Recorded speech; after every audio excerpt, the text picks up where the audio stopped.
Okay, this is entry number 2. I just had my surgery yesterday, and everything went extremely well, very successful, and I couldn't be more pleased with my decision to move forward with the surgery. I had, just to do a quick recap, a microdiscectomy on the disc between the L4 and L5.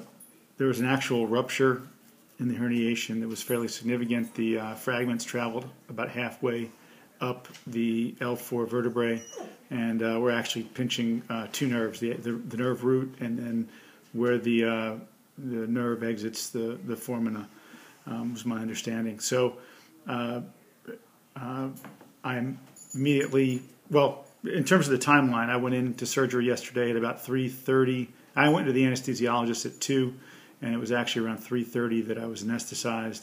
And I think about 4 o'clock the surgery started, and I was out by about 5:30, 5 or 5:30, and woke up around 6:30 or 7 from the anesthesia. Didn't get much sleep.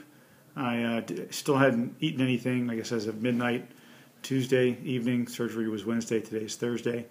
And I hadn't really started, I was chewing on ice throughout the night, which is something that this particular doctor does. Dr. James at the Atlanta Spine Institute, highly recommend him. He worked on the Falcons and the Thrashers for a long period of time. So I was very satisfied with his credentials, Harvard Medical School, and couldn't be a nicer guy. And the overnight, like I said, I had not fallen asleep. I think it was a combination of the anesthesia wearing off, the steroids kind of make you, sort of give you energies, and keep you awake. But I had a little bit of nausea this morning as well. I was given some medication for that. Once I did, my appetite came back, and I had a late breakfast around 11, and then I had lunch right behind that at about 1 o'clock. And a physical therapist came in. I was standing up.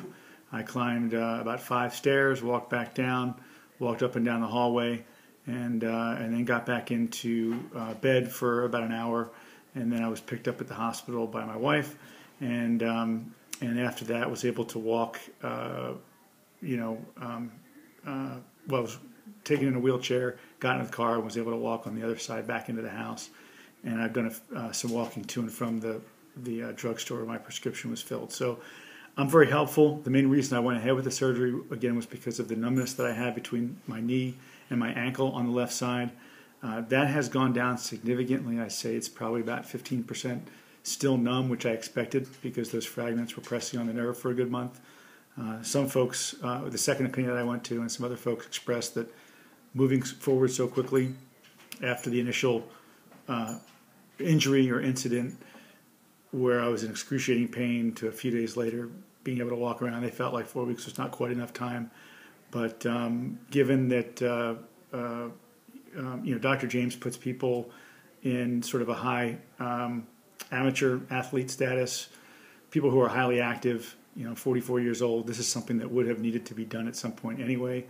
The steroids don't reduce any inflammation in the fragments themselves like they do to the live nerve root and other areas, in the ligaments surrounding the